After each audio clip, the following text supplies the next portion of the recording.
Military mess kit. Again, this is stainless steel.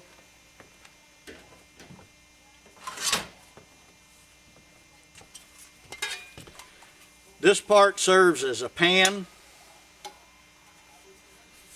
This part serves as a plate.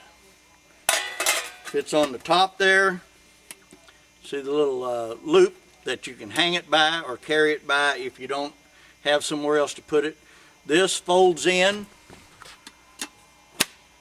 snaps in, keeps it together. You can hang it up, carry it. Great piece of equipment. And again, stainless steel. Real military issue. Somebody asked about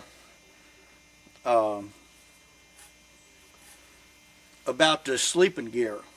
And as I told them, you have to watch. Make sure you know what you're buying. As long as you know what you're buying and you're willing to buy, you know, some knockoff type stuff or whatever because it's a little cheaper, hey, that's fine. But just understand what you're buying. The new military mess kits are aluminum. This is old enough. When I went on eBay looking, I made sure that I found one that was stainless steel. And you can get these. You never know what kind of deal you're going to be able to get on eBay. You just get lucky and catch something at the right time or whatever. And I'm trying to remember what I gave for this, but I think I got some sort of an outrageously good deal on this mess kit, even with shipping. I think it was well less than $10. I can't remember what it was, but you know, if you knew me in person, you'd know I will watch forever to get the best deal I can get. And so I got a real good deal on this one. At other times, and you may see somebody selling one of these on there, buy it now for $20 and then another $5 for shipping. If you're not familiar with eBay and you're going to go over there if you're going to go on there looking for equipment, you need to keep that in mind. That you need to look through maybe several pages of things. And a trick I've used on eBay, you select the search assortment to go by what is the category? The latest items that were entered. And sometimes you'll find on there that somebody just a half an hour ago, a couple hours ago, put something on there. They're just going through and cleaning out their garage or attic or whatever and came across one of these and they're trying to get rid of all this stuff. They may put it on there, buy it now, 50 cents. That probably ain't going to happen, but I'm just saying.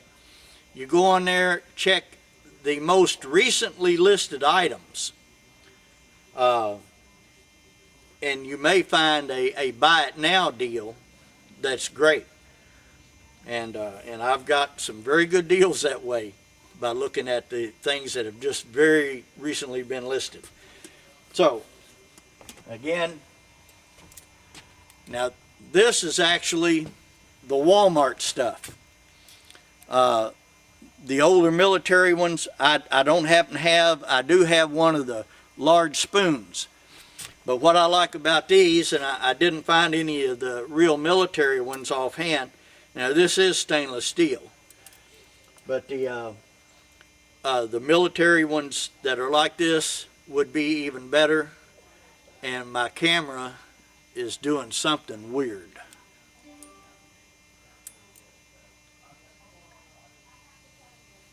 That was a real distraction, and now I'm not even sure how much of what I've been doing was actually recorded. So I'll go ahead here for a bit anyway. Anyway, stainless steel, and these you buy at Walmart, they lock together, all three pieces. They got you see these pins and the slots. It just slides apart. So all three pieces. The reason I went ahead and got these to use is because these will fit inside here. The old military stainless steel things wouldn't go in there. Some of them wouldn't. If I get around to finding some of those that will, then I'll get them. And my camera is weirding out again. You see how much time I got left on this 30. I also carry this in that.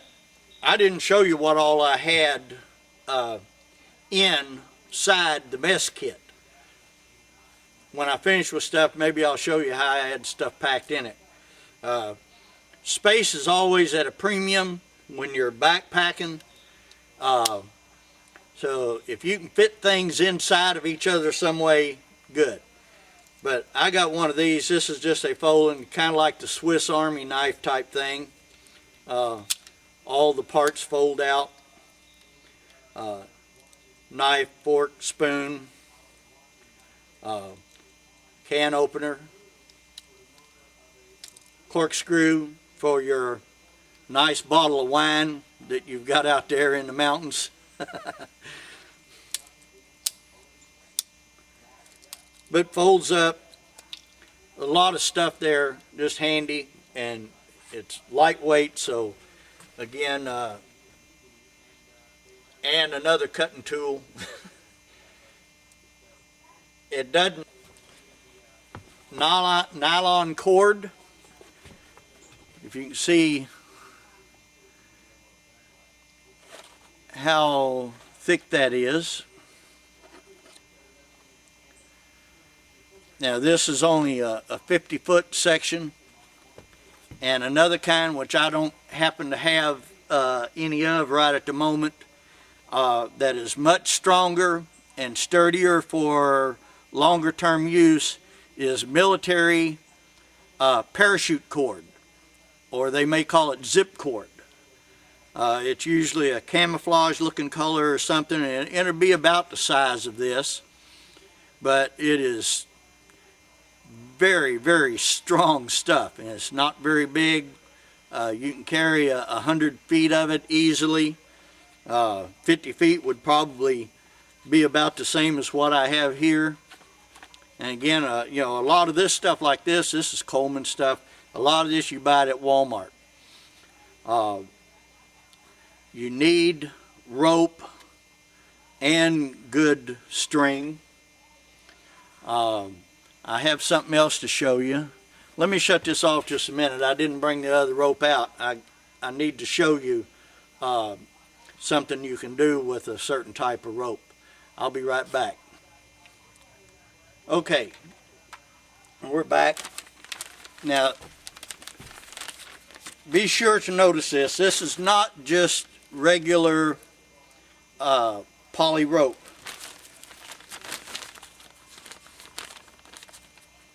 Hollow braid poly rope. Now the reason that's kind of important,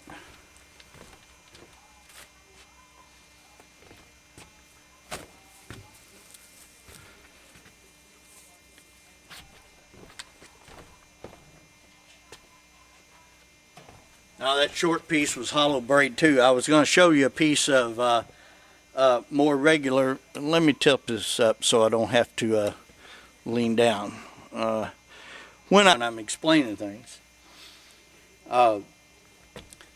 This will come, that bag I showed you with this good bit of hollow braid rope. This comes in the bag with it. It's called a FID, F-I-D, FID.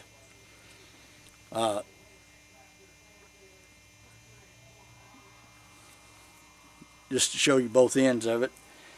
And you take your rope, and here just to make it easier for me and to show you something else too. When you're going to be using rope like this, these frayed ends are always a pain in the butt. Take your cigarette lighter, and melt them down. And at times when you may need to tie a knot in a rope, you can let that cool a little, and then you can mash it down while it's still a little soft. Be careful, you do this too quick, you'll end up with napalm on your fingers. You see? Takes care of the fray. And if you want a stronger knot at times, when you just tie a knot in a rope, you can melt that knot a little bit. And it also makes the plastic harder. That may or may not have a use. It's just something I'm telling you. You take this fid,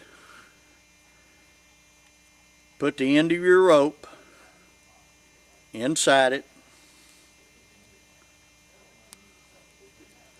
twist it up in particular use. What you do with this fid, I'm going to try to make sure you can see this good, what I'm doing. Put the fid on the end of the rope, find you a place in between the braids here where you can work that fid in. Now I'm going to do this slowly and try to make sure you can see well what I'm doing here. You work that in there, and then you just push the fid up through inside the rope, and when you get down to where you can't push it anymore, be careful not to pull on your rope here. Put your thumb, squeeze the rope just below the bottom of the fid inside there. Then scrunch your rope down on the fid like this. Okay, but whenever you're done, poke your fid through the side of the rope and work it out. And then pull it off of your rope. Now, see, your rope is up inside there, and you pull back, and now I'm going to stand here. I want